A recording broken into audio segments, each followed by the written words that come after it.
How's it going, everyone? Welcome to a brand new series where, yes, I answer your guys' questions. Now, if you didn't see, I made a community post, I think back on Saturday, asking you guys for your questions for a Q&A style video, picked out some good questions. If you guys want to ask a question, I'll make another community post, probably Friday or Saturday, and then when I get a chance, I'll do another one of these Q&A videos. There were some questions that were really good that I didn't get to, and I'll probably get to them in a future video, so don't worry if your question wasn't answered. I'll get to the good ones eventually. Got 4 questions here, some pretty good questions. So let's just get right into it. First of all, really like this question from David. GameCross, going into this new generation of gaming, what could each major console gaming platform do to better their platform? Sony with PS5 and PS5 Digital, Microsoft with Xbox Series X and Xbox Series S, and Nintendo with Switch OLED, and then also he wanted to know about mobile and PC as a whole and separately. Now, I could do probably a 1-hour long video with this, but just to keep it concise, I think all of it is pretty straightforward and what you guys would expect me to say. Sony, there are a couple things that I want. First of all, I do want something that rivals Game Pass. Look, Microsoft is about to offer insane value with a subscription service, and I know some of you guys are just not into the subscription style model, but the incredible value that it could offer, Sony, it'd be good if Sony could offer something comparable to Game Pass, because dropping $70 a pop on a game, it's just not feasible for the long term when Microsoft is going to be dropping, day one Call of Duty on Game Pass. They're going to be dropping Fable on Game Pass. They're going to be dropping their Forzas, their Halos, their Gears. All of these games are going to Game Pass day one, and then, on Sony's platform, the exclusives are great. Horizon is great. God of War is going to be really good. Spider-Man's going to be really good. However, $70 a pop is a really, really tough price point to swallow, and I'd like something that was a high-quality subscription service. Also, man, more than ever, Sony, PlayStation, they need a top-shelf multiplayer title. They're about to lose Call of Duty, at least I think they are. I think they'll keep Warzone, but we need a top-shelf first-person shooter or a top-shelf shooter in general. You got a bevy of IPs you can take advantage of. Killzone, SOCOM, so on and so forth.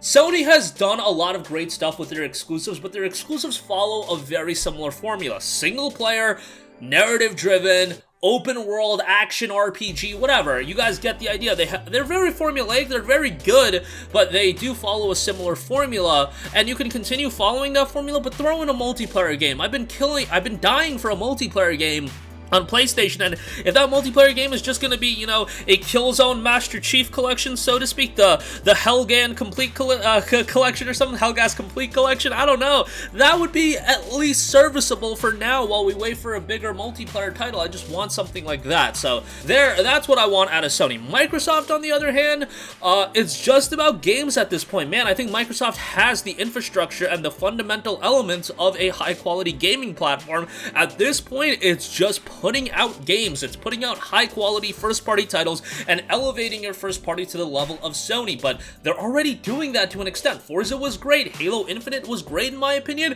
Now continue on that path. Hopefully Avowed is really good. Hopefully Fable is really good. Just make sure development of those games are progressing smoothly and just avoid any, scale-bound situations, so to speak. Nintendo, I don't give a lot of thought to Nintendo on what they're doing wrong and what they're doing right, because they have the core components to what their fans like, and I never saw, with Sony and Microsoft, it's very easy to directly compare one another, but with Nintendo, the majority of people that I know don't pick up a Nintendo Switch as their sole gaming platform. Usually, it's a PS5, it's an Xbox, or it's a PC that's their main gaming platform. Then the Nintendo titles, they come with a Switch, but that's kind of like an additional platform that they're always going to get alongside their main platform. Like, you see more crossover with people having a PS5 and a Switch than a PS5 and Xbox Series X, for example. The same goes for a Series X and a Switch than a Series X and a PS5. So, I think for Nintendo, just stay on the path that they are. I like that they're trying things a little bit different with, shaking up the Pokemon IP. Maybe shake up your IPs a little bit, but, the old adage says, don't fix what isn't broken, and I think Nintendo really does showcase that. Let's just not get into a Wii U situation, and they're going to be rolling. Lastly, mobile isn't something I can really speak about, but PC gaming, man, PC gaming is booming right now.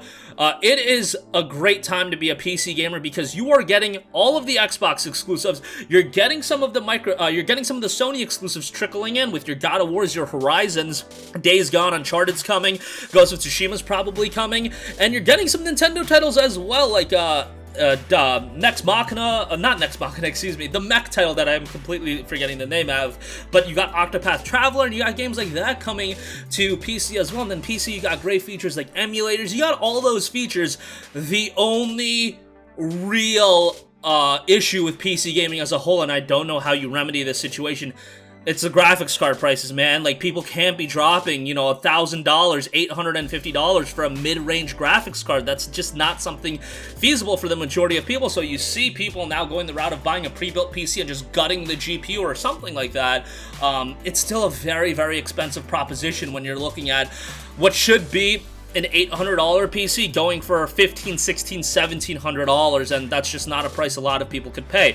I don't know how we get to the, get to the point where that could be remedied, but that's really the only thing holding PC back right now, because if GPUs were available at a comparable price point to everything else, it would be a fantastic time to get into PC gaming. Like, I always am of the mindset that console and PC gaming are separate. There's always going to be people that just prefer to play on a console, and there's going to be people that play on a PC, and that's fine. But right now, PC gaming is booming, especially when you've got offers like Game Pass, when you've got all those Sony titles coming to PC. Even if they are $50, there's still games that are coming to PC, and when they do go on sale, you can buy them then, but it's just nice to see it on PC for the first time. Alright, spent a lot of time on that question, so let's go through the next a little bit quicker, the next few.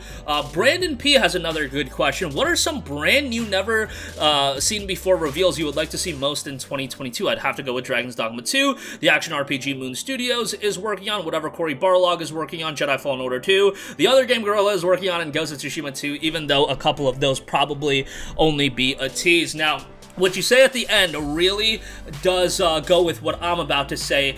I don't want things that are just probably going to be a small tease and then the game is going to come out in like 2026. Like, that does nothing for me. That's why that PlayStation event last year, everybody seemed to love that event. Everybody was like, oh my god, we just saw so many great games. And then from my standpoint, it's just like, yeah, God of War looks good, but Spider-Man 2, not going to come out till 2023.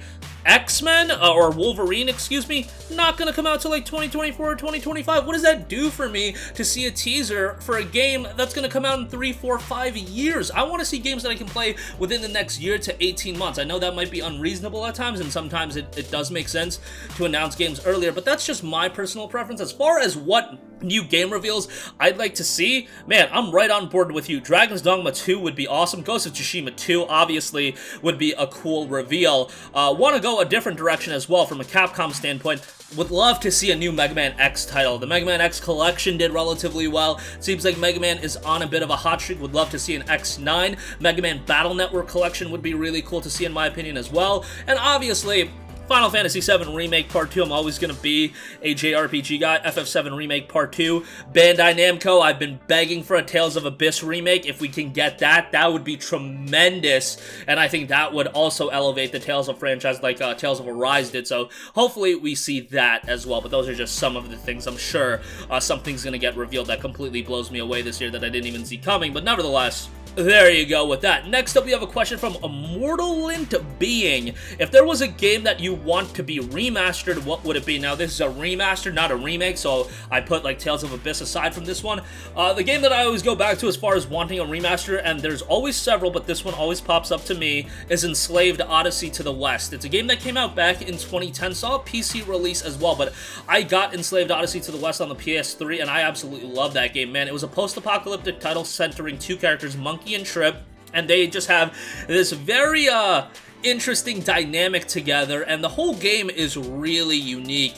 It's a post-apocalyptic title, but instead of having a dark and dreary setting, you have this very vibrant and colorful world to go through, and it's a marriage of a lot of different gameplay styles. You've got some platforming, you've got some good combat, you've got some puzzles, you've got a bit of exploration here and there. It's just a really well-made game, and unfortunately, didn't do that well from a sales standpoint, but I really enjoyed it, even putting aside the lackluster ending or the questionable ending. Overall, I really enjoyed the game, and I'd love to see it get a second wind on modern platforms because it is a PS3 title. It's not being preserved through backwards compatibility or anything like that, and yeah, that's the one that sticks out to me. There's obviously a billion others. I'll throw Folklore in there as well, another PS3 game that's being forgotten about, but Folklore is awesome. The Ratchet Future Collection would be great to see remastered, but those are just some of the games I would like to see remastered. And lastly, we have a question from Original Glass. What do you think Ben Studios' new IP will be like? Open world, multiplayer, cooperative? I'll say it's a new IP and it's an open world title. Obviously, a lot of people want to see Days Gone 2. I think that is just not going to happen. I don't think Sony is completely on board with it, Days Gone 2, and based on everything we've heard, I don't think Days Gone 2 is going to happen.